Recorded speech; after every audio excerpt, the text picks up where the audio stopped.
วัสดีค่ะทุกคนวันนี้เรากำลังจัดเสื้อผ้านะคะเพื่อไป阿拉斯ก้า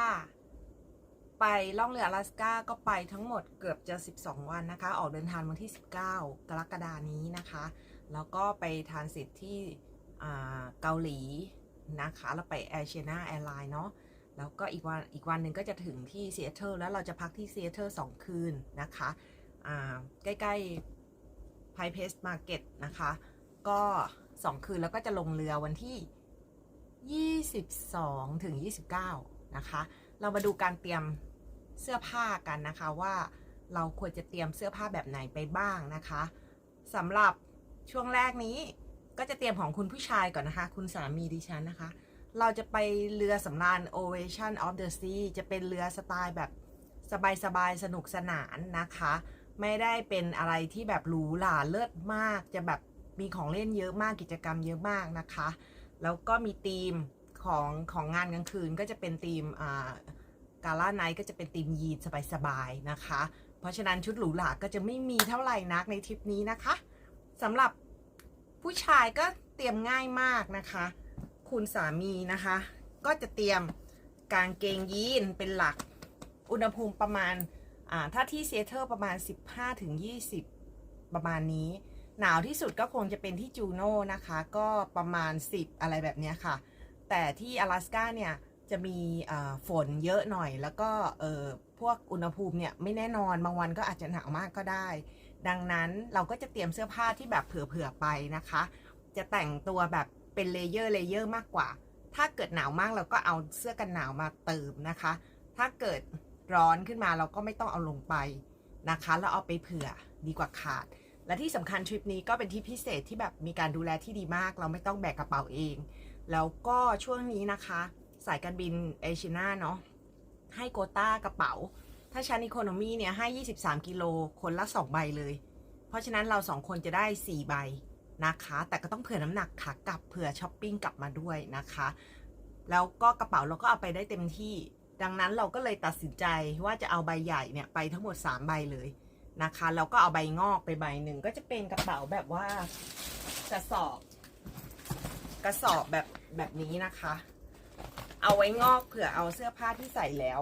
กลับมาก็จะเป็นกระสอบแบบดีหน่อยน่าจะซื้อที่แพลตินัมนะคะแบบนี้นะคะไปมาหลายทริปแล้วก็ยังมีห้อยอยู่ยังมีป้ายห้อยอยู่นะคะก็จะสะดวกค่ะแล้วก็เพราะว่าขึ้นจากเรือปั๊บเราก็บินกลับเลยเราก็ไม่ต้องไปขนของหรือว่าไปแบ็คแพคเองดังนั้นเราเอาไปได้เต็มที่นะคะเพราะฉะนั้นกางเกงส่วนใหญ่ก็จะเป็นกางเกงยีนเราไปอเมริกาเราก็ต้องยีนนะคะแต่เราจะกระจายเสื้อผ้าสำหรับเรา2 คนเนี่ยจะไม่ได้แยกกันกระเป๋าผู้หญิงใบกระเป๋าผู้ชายใบนะคะเราจะแยกกระจายลงในแต่ละใบนะคะแล้วก็3 ใบนี้เนี่ย2 ใบเนี่ยก็จะเป็นใบหลักที่จะใช้บนเรือเนาะเราก็จะเอาเสื้อผ้าเนี่ยแยกกระจายกันผู้หญิงกับผู้ชายอย่างละครึ่งเผื่อกระเป๋าไม่มาค่ะจะได้กระจายความเสี่ยงแล้วก็อีกใบหนึ่งก็จะเป็นใบสำหรับที่ซีแอตเทิล2 คืนสบายๆจะได้ไม่ต้องลื้อกระเป๋าหลายใบนะคะเพราะฉะนั้น2 คืนแรกเราก็เอาไว้ที่ใบเดียวกันนะคะเพราะฉะนั้นก็เริ่มเลยค่ะประพาสก็คือสามีเนาะเขาก็จะแต่งตัวง่ายๆสบายๆกางเกงยีนเสื้อยืดเขาก็จะกางเกงยีนไปเยอะมาก11 วันจะไม่ใส่ซ้ำเลยนางก็จะเอาไป10 ตัวของนาง10อันนี้1 ตัวและนี้2 ตัวซึ่งเป็นกางเกงยีนของเมานะกางเกงยีนแบบคล้ายๆกันอะเป็นคนที่ชอบแต่งอะไรเหมือนกันเนาะเหมือนกันแต่ก็จะเอาไปเขาบอกว่าเดี๋ยวเจอฝนไม่อยากมีปัญหาว่ามันจะเปียกแล้วไม่มีใส่อะไรอย่างเงี้ยค่ะนะคะก็เป็นยีนเนาะ2-3 ตัวแบบนี้ดูสิเหมือนกันหมดทุกตัวเลยคุณเหมือนกันหมด3 ตัวนะเราก็แยกเป็น3 กระเป๋าไปเลยจ้ะนะคะเอากระเป๋ามาวางรอบตัวแล้วก็แพ็ควางไว้ก่อนแล้วเดี๋ยวอาจจะเอากระเป๋าสูญญากาศมารวมอีกครั้งหนึ่งของแต่ละกระเป๋านะคะถัดมาก็จะเป็นแบบกางเกงวอร์มเขาชอบใส่กางเกงวอร์มแบบขาจ้ำอะไรแบบนี้ไว้ใส่เล่นบนเรือนะคะแล้วก็ขาสั้นกางเกงวอร์มก็เหมือนกันอีกเป็นคนที่ใส่อะไรเหมือนกันทุกวันนะคะผู้ชายจัดง่ายค่ะเสื้อยืดกางเกงยีนเสื้อแจ็คเก็ต นะคะแล้วก็ใส่กางเกงวอร์มไปเรียบร้อยสุภาพสตรีบุรุษนะคะดิฉันก็ไม่อยากจะเอาออกของเขาเดี๋ยวงอนนะคะวางไปแล้วนะคะไม่ได้อยากมองกล้องมาในกระเป๋าเนาะพื้นมันรกมากเลยค่ะทุกคนห้องเสื้อผ้าอย่างเดียวเลยนะคะเนี่ยอันนี้ของผู้ชายเนาะใส่กระเป๋าไปละกางเกง10 ตัวนะคะ10 ตัวเลยแล้วเดี๋ยวเราสรุปสุดท้ายแล้วเราค่อยชักออกให้เขามาเลือกเอาออกเองจะได้ไม่ทะเลาะกันนะคะถัดมาค่ะที่ผู้ชายต้องเตรียมไปกิจกรรมบนเรือก็คือชุดว่ายน้ำเนาะชุดว่ายน้ำสำหรับบนเรือเนี่ยเราคิดว่ามันต้องมิดชิดเพราะว่ามันมีกิจกรรมแบบเซิร์ฟแบบอะไรอย่างเงี้ยที่มันเล่นแบบเล่นแล้วแบบผัดโผนอย่างเงี้ยค่ะนะคะก็จะเป็นเสื้อด้วยกับกางเกงนะคะก็จะเอาไปเผื่อแบบนี้เดี๋ยวเราจะใส่ถุงแยกต่างหากไปค่ะถุงแยกชุดว่ายน้ำของเราแยกกันไป แล้วก็เสื้อนะคะเสื้อสำหรับผู้ชายเดี๋ยวจะลุกให้ดูนะเราใส่กางเกงขาสั้นอยู่บ้านนะคะ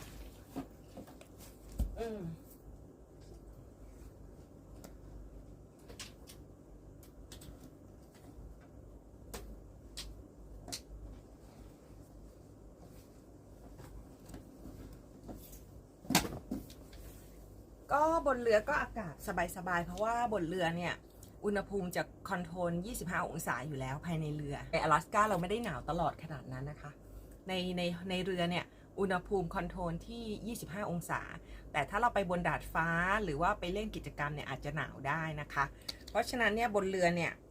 คุณสุภาพบุรุษเนี่ยเขาเป็นสายสบายๆของเข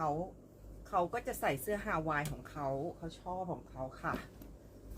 หยิบง่ายแกว่งง่ายแล้วก็เสื้อยืดไว้เล่นกีฬาไว้เล่นกิจกรรมเสื้อยืดแขนยาวเอาไปเผื่อตัวหนึ่งเผื่อลงเที่ยวข้างล่างนะคะส่วนใหญ่เขาก็จะชอบเสื้อยืดของเขาค่ะแล้วเราก็จะความหนาวเนี่ยเราก็ค่อยเติมด้วยเสื้อกันหนาวเอานะคะก็ประมาณนี้เดี๋ยวเราจะพับใส่กระเป๋าไปเดี๋ยวเรามาดูว่าเสื้อกันหนาวเราควรจะเตรียมแบบไหนนะคะอ๋ออยู่นี่ค่ะเสื้อกันหนาวอันนี้สำคัญนะคะสิ่งที่ควรเตรียมเอาแบบที่กันหนาวได้ดีไป1 ตัวเพราะว่าตอนที่เราลงเที่ยวที่จูโน่จะมีไปที่กราเซียอย่างเงี้ยค่ะเราก็ควรจะเป็นแบบกันน้ำได้อะค่ะเพราะว่าที่阿拉斯ก้าเนี่ยฝนจะตกชุกมากต้องแบบบนบานอย่างมากแล้วมีบารมีสูงนะคะที่จะแบบไม่เจอฝนนะคะแต่ถ้าเจอก็ต้องลุยก็ต้องเที่ยวอยู่ดีนะคะเพราะฉะนั้นก็ควรจะเอาเสื้อกันหนาวแบบทั้งกันน้ำและกันหนาวไปได้นะคะแล้วก็เตรียมรองจอนไปแค่ชุดเดียวนะคะรองจอนก็คือใส่ข้างในเพื่อป้องกันหนาวนะคะเรามีเยอะมากนะคะเราก็เลยอันนี้ก็เตรียมซื้อจากยูนิโคฮีทเทคไว้นะคะถ้าหนาวมากเราก็ใส่ซ้อนไปข้างในจะได้เดินเที่ยวสบายๆนะคะแล้วก็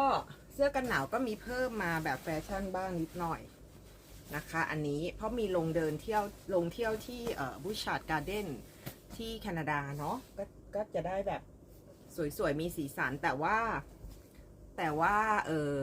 อากาศก็ไม่ได้หนาวมากนะก็เอาไปเผื่อไว้ก่อนนะคะเพราะอันนี้เป็นแจ็คเก็ตกันหนาวที่ไม่หนามากใส่คลุมแล้วก็ใส่เสื้อยืดบางๆข้างในก็ใช้ได้ผู้ชายก็เตรียมประมาณนี้เองค่ะแล้วก็ถัดมาก็จะเป็นพวกขาสั้นเล่นกิจกรรมบนเรือนะคะเราก็ติดเอาไปนะคะส่วนถุงมือนี่ก็เอาไปเผื่อไว้อะค่ะนะคะถุงมืออยู่ไหนเอ่ยนะคะถุงมือเอาเผื่อไว้วันที่ลงไปที่จูโน่ที่เราไปกาเซียนะคะกันไว้แต่เราไม่ได้แบบนั่งคอปเตอร์ไปลงกาเซียที่หนาวมากๆขนาดนั้นเราไปตรงกาเซียในเมืองนะคะของจูโน่นะคะแต่ก็อากาศก็จะเย็นนะคะก็เท่านี้เองนะคะสุภาพบุรุษนะคะแล้วก็ชุดเล่นกีฬาอย่าลืมนะคะเขาก็เอาเป็นกางเกงวอร์มอยู่แล้วเนาะแล้วก็เสื้อยืดก็เล่นกีฬาได้เลยนะคะแล้วก็ชุดชั้นในถุงเท้านะคะอันนี้คือสิ่งที่ผู้ชายเตรียมนะคะส่วนผู้หญิงเตรียมเดี๋ยวเรามาดูกันอีกทีนึงเนาะขอพับผ้าของสุภาพบุรุษก่อนนะคะอ๋ออย่าลืมหมวกค่ะอันนี้วางหมวกไว้ให้เขาเลือกค่ะ อันนี้เป็นหมวกแบบบางๆเนาะไม่ได้เวอร์มากเพราะว่ามันไม่ได้หนาวมากนะคะแล้วก็ผ้าพันคอนิดหน่อยอันนี้วางไว้ให้เขาเลือกค่ะแต่ก็คงเอาไปแค่สองอันเท่านั้นเดี๋ยวเขาเลือกเอาให้มันแมทกับหมวกค่ะแค่2 อันก็พอแล้วนะคะเพราะว่าเราลงเที่ยวในเมืองแค่2-3 วันแล้วที่เหลือก็เล่นอยู่บนเรือนะคะของสุภาพบุรุษก็เตรียมง่ายมากอ๋อลืมค่ะมีสูตรไป1 ตัวนะคะมีสูตรติดไป1 ตัวไว้ดินเนอร์กลางคืนบางทีเราจะนั่งแบบนั่งดินเนอร์นะคะอาหารที่แบบเป็นเซตนะคะแล้วก็อาจจะมีปาร์ตี้อะไรแบบนี้ค่ะนะคะก็ใส่เพื่อใส่เข้าร้านอาหารห้องอาหารที่เป็นทางการแต่กางเกงยีนใส่ได้ค่ะสำหรับเรือลำนี้นะคะแล้วก็อีกอันนึงพอดีเรามีทีมยีนนะคะเราก็เตรียมเสื้อยีนไปด้วยนะคะสำหรับกิจกรรมกลางคืนอันนี้ของผู้ชายจบแล้วค่ะเดี๋ยวเรามาเจอของสุภาพสตรีอีกทีหนึ่งนะคะนี่เราจะมาเตรียมแพ็คชุดเตรียมจะไป阿拉斯ก้ากันนะคะสำหรับเราไป阿拉斯ก้าด้วยกันเดือนกรกฎาคมนะคะซึ่งเป็นซัมเมอร์ของทาง阿拉斯ก้านะคะแต่ซัมเมอร์ของเขาเนี่ยก็หนาวนะคะก็ประมาณสักถ้าในเราจะไปลงที่ซีแอตเทิลก่อน2 คืนนะคะอุณหภูมิซีแอตเทิลประมาณ 15-20 ประมาณนี้กำลังสบายแล้วก็แดดจ้าแดดเยอะอยู่นะคะแล้วก็จะขึ้นเรือที่ซีแอตเทิลไปล่องนะคะไปล่องอยู่ใน阿拉斯ก้าอีกประมาณ7 วันนะคะ7 วันแล้วก็จะแวะทั้งหมดก็จะมีจูโน่นะคะแล้วก็สแกตเวย์นะคะแล้วก็บิทิสโคลัมเบียนะคะเพื่อไปสวนบูชาร์ดการ์เด้นนะคะก็เรามาดูการเตรียมชุดกันว่าเราจะเตรียมยังไงบ้างอันนี้เป็นสไตล์สบายๆไปเที่ยวไปชิลๆนะคะไม่ได้เตรียมอลังการวูดเบิร์ดอะไรอย่างนี้ไม่นะคะไปพักผ่อนจริงๆแล้วก็ไปเล่นกิจกรรมเพราะว่าเรือเราเวลาเราไปเรือสำราญเราต้องดูว่าธีมของเรือนั้นเนี่ยเขาเน้นอะไรเน้นลักชัวรี่เน้นเอนเตอร์เทนเน้นสนุกสนานหรือกิจกรรมนะคะสำหรับเราไป Ovation of the Sea เนี่ยเป็นเรือที่ทันสมัยมากๆนะคะของ Royal Caribbean นะคะพูดผิด Royal Caribbean นะคะก็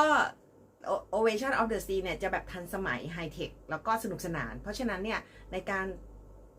ชุดต่างๆคอนโทรลชุดต่างๆเนี่ยไม่ได้ซีเรียสว่าจะต้องเป๊ะมากแต่เราจะแต่งตัวสบายๆยกเว้นในคืนของดินเนอร์ถ้าเราไปห้องอาหารบางห้องเนี่ยเขาอาจจะต้องแบบเป็นฟอร์มอลนิดนึงนะคะก็เรามาดูกันว่าเตรียมสไตล์สบายๆสไตล์ปุ๋ยผ้าจะเตรียมยังไงนะคะไม่อลังการไม่เลิศนะคะแต่เยอะคือเป็นคนที่เตรียมเยอะเตรียมเผื่อมากกว่านะคะสำหรับวันแรกที่เดินทางที่สนามบินสุวรรณภูมินะคะเราเนี่ยต้องเดินทางไกลนะคะต้องไป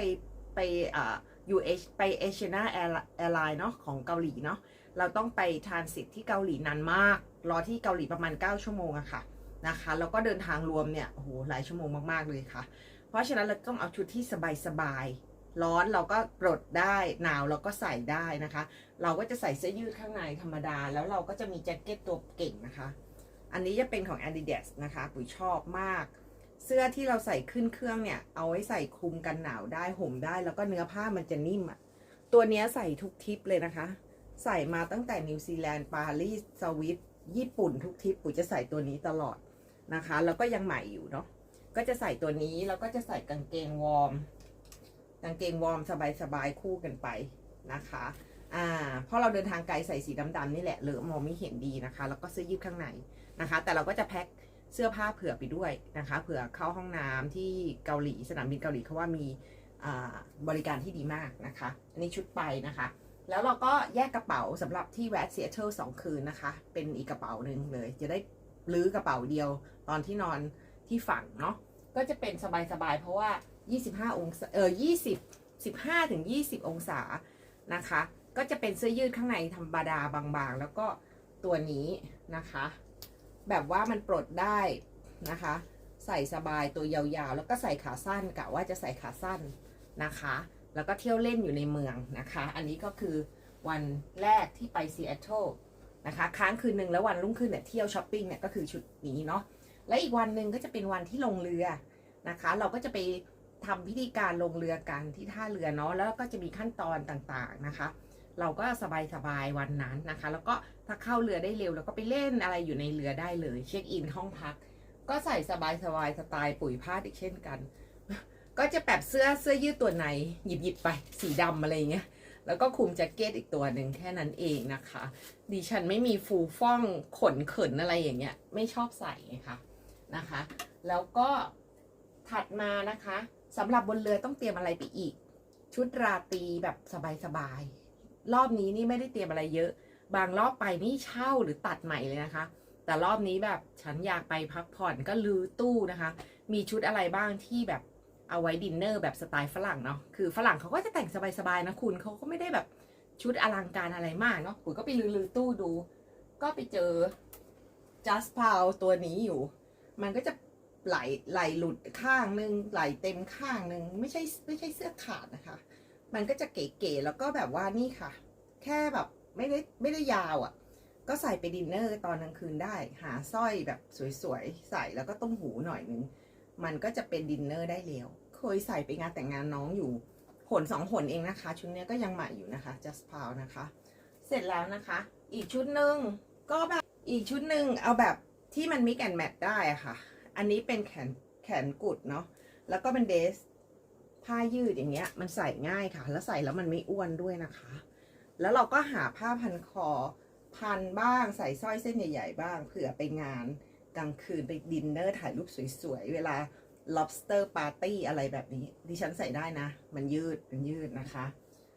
แบบ mix and match ได้แล้วถ้าเป็นปาร์ตี้ทีมยีนเนี่ยเราก็เอาเสื้อยีนมาใส่คลุมก็ยังได้เลยนะคะรู้สึกจะเยอะไปไหมถัดมานะคะสิ่งที่ต้องเตรียมอีกก็คือพวกเสื้อยืดแบบใส่เล่นอะใส่เล่นบนแต่ปุ๋ยชอบผ้านิ่มๆผ้าสบายๆอย่างเงี้ยค่ะผ้าดีๆไว้ก่อนเนาะเสื้อยืดเอาไว้ใส่เล่นบนเรือหรือว่าใส่ไว้ข้างในแล้วเสื้อกันหนาวไว้ข้างนอกก็ได้เลยแบบเนี้ยค่ะอันนี้ของ H&M อันนี้ของ Zara คือเสื้อยืดพอมันมีแบรนด์นะมันจะใส่แล้วมันจะสวยแล้วมันก็จะแบบผ้าสบายสังเกตสิถ้าเราซื้อเสื้อยืดแบบมีแบรนด์มาเราจะหยิบมันบ่อยแล้วเอามาใส่บ่อยแต่ถ้าเป็นเสื้อยืดทั่วไปเราใส่หน2 หนเราก็ไม่ค่อยหยิบแล้วนะคะอันนี้ก็ของซาร่านะคะอันนี้ของ Just Pal น้องชายซื้อให้วันเกิดสังเกตไหมพอมันเป็นอย่างเงี้ยเวลาไปเที่ยวอย่างเงี้ยเราก็จะหยิบแต่เขาทั้งที่เรามีเป็น100 ตัวเลยนะ เสื้อยืดทีเชิ้ตแบบเนี้ยค่ะเราก็จะหยิบตัวนี้เนาะเสร็จแล้วค่ะเราก็จะมีแบบชุดนอนปุ๋ยก็จะไม่มีเซ็กซี่นะคะก็จะแบบใส่เสื้อยืดขาสั้นนอนอะไรแบบนี้ก็หยิบใส่เข้าไปนะคะแล้วก็จะมีเสื้อทีมนิดนึงเสื้อที่เราทำเองในทีมของเราอะไรเงี้ยเราชื่อทีม Fit Forward เนาะเราก็เอาเสื้อทีมไปถ่ายเล่นๆหรือคุณไปแล้วคุณเป็นของบริษัทหรือของอะไรเนี่ยเราก็เอาเสื้อบริษัทไปบ้างไปถ่ายรูปให้เกียรติบริษัทของเราเนาะอะไรอย่างเงี้ยค่ะถ้าเกิดบริษัทเป็นสปอนเซอร์นะแล้วปุ๋ยก็จะมีเสื้อยืดแบบสีดำอะสีดำแล้วมันจะมีปากนิดหน่อยให้มันดูหรูขึ้นมานิดหน่อยเผื่อใส่แบบลำลองก็ได้ใส่กับยีนหรือบางวันเราจะต้องไปทานข้าวห้องหรูๆหน่อยเนาะเราก็แอปพลายไปยุกเอา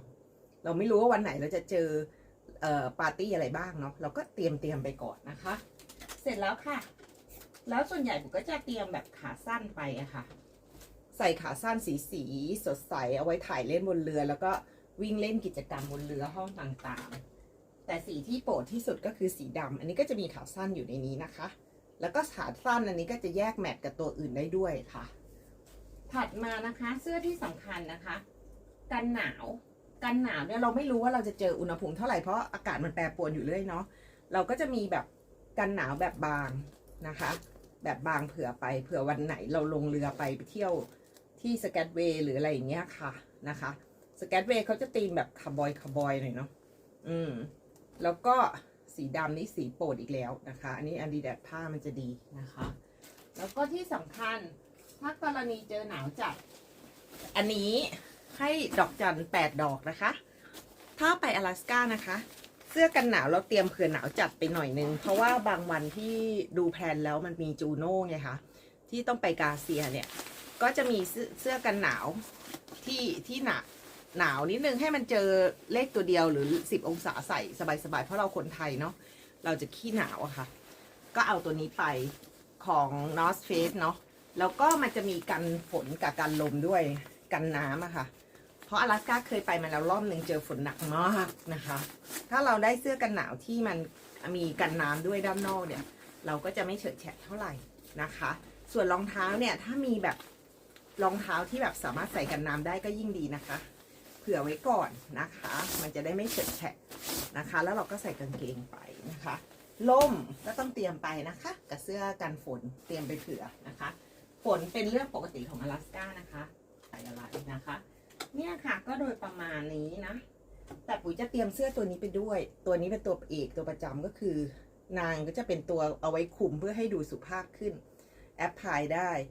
นะคะเพราะว่าบางทีเราชอบใส่เสื้อยืดเนี่ยหรือว่าเสื้อข้างในอาจจะสายเดี่ยวตัวเดียวก็ได้แล้วเราต้องไปกินข้าวในห้องอาหารแล้วเราขี้เกียจแต่งตัวเนี่ยเราก็จะใส่ตัวนี้เลยแล้วมันก็จะคุมแล้วก็แบบดูทางการขึ้นมาเลยแล้วมันเบาไงคะมันพกเข้าไปในกระเป๋าเรามันก็ไม่หนักมากแต่มันคุ้มที่เราจะเอาไปนะคะแล้วมันก็ทำเป็นผ้าพันคอได้ด้วยถ้ามันหนาวมากอย่างเงี้ยค่ะมันก็จะเป็นผ้าพันคอให้เราอย่างเงี้ยได้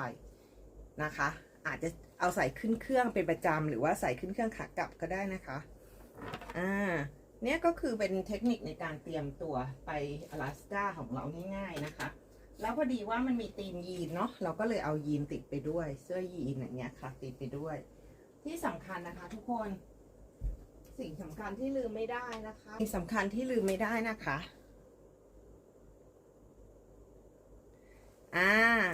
สิ่งสำคัญไม่ลืมไม่ได้ก็คือกิจกรรมบนเรือเราต้องดูกิจกรรมว่ามีอะไรบ้างเช่น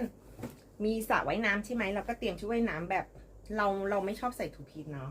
เราใส่วันพีซนะคะวันพีซก็เซ็กซี่ได้นะใส่วันพีซนะคะแล้วก็อย่าลืมชุดว่ายน้ำแบบมิดชิดนะคะเพราะกิจกรรมของคุณเนี่ยมันมีแบบเล่นเซิร์ฟเล่นอะไรนะคะอันนี้แบบมิดชิดนะคะแขนยาวมันก็กันแดดด้วยเพราะแดดมันแรงมากนะคะแล้วยี่ห้อดีหน่อยนึงมันก็จะกันแดดด้วยค่ะนะคะแล้วก็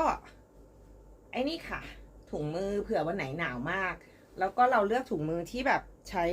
ช้แตะมือถือได้อะค่ะนะคะมันก็จะสะดวกค่ะมีอันเดียวก็พอแล้วนะคะแล้วก็ชุดนอนนะคะกางเกงขาสั้นล่มพับนะคะแล้วก็หมวกค่ะคือดูจากอุณหภูมิแล้วคิดว่าไม่ต้องถึงเลเวลนี้อุณหภูมิไม่ต้องถึงเลเวลนี้นะคะก็คิดว่าเอาไปแบบประมาณบางๆอันนี้กับหมวกแก๊ปเก๋ๆเพราะเราเป็นสไตล์แมนๆของเรานะคะทุกคนหมวกแก๊ปแบบนี้ค่ะนะคะแล้วก็ผ้าพันคออย่าลืมนะคะผ้าพันคอนะคะเพราะว่าบางทีไปปาร์ตี้บางทีเราไปดินเนอร์ค่ะแล้วเราใส่เสื้อใส่เดี่ยวไปเนาะอากาศมันเย็นอย่างเงี้ยค่ะเราก็เอาคลุมไปได้เลยยังไม่ได้ผ้าพันคอที่แบบถูกใจเลยนะเพราะอันที่ถูกใจอ่ะมันหายไปตอนไปญี่ปุ่นรอบที่แล้วเศร้ามากแล้วหาซื้อไม่ได้เราก็เอาแบบคุมไปอย่างเงี้ยค่ะเข้างานเข้าปาร์ตี้ได้หรือว่าขึ้นเครื่องบินเนี่ยก็พกติดกระเป๋าไปเอาเป็นแบบนิ่มๆมันก็จะห่มได้ด้วยแล้วก็มีแบบฮีทเทคของยูนิโคไว้ด้วยเผื่อเวลาลงข้างล่างแล้วหนาวเนี่ยค่ะก็เตรียมไปค่ะหลักๆก็ประมาณนี้อย่าลืมชุดชั้นในนะจ๊ะนะคะอย่าลืมชุดชั้นในค่ะกับถุงเท้าและรองเท้าค่ะสำหรับรองเท้านะคะยังไม่ได้เอาขึ้นมาข้างบนแต่แนะนำนะคะก็คือผ้าใบใส่สบายเดินสบายที่จะเดินเที่ยวในตอนที่ลงเรือเนาะแล้วก็ผ้าใบสำหรับออกกำลังกายที่